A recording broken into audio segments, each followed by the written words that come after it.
Welcome to Penrose Learning, where we make understanding easy.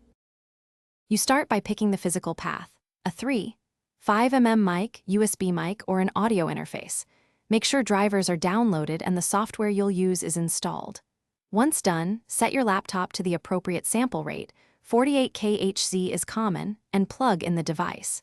If you're using a combo jack, check whether it expects a TRRS smartphone mic or a TRS microphone. Use an adapter if needed. This gets you ready to route and test audio immediately.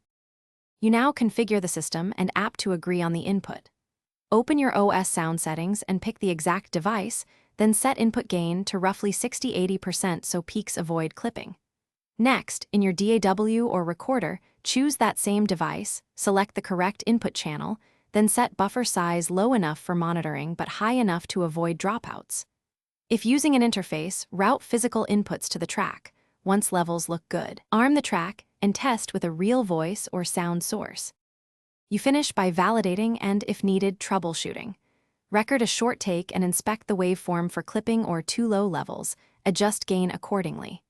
If you get no signal, check connections and adapters, confirm phantom power, plus 48V for condensers, and restart the audio driver or laptop. Once done, lower buffer for live monitoring or increase it to stop glitches. If problems persist, try a different USB port or another app to isolate hardware versus software.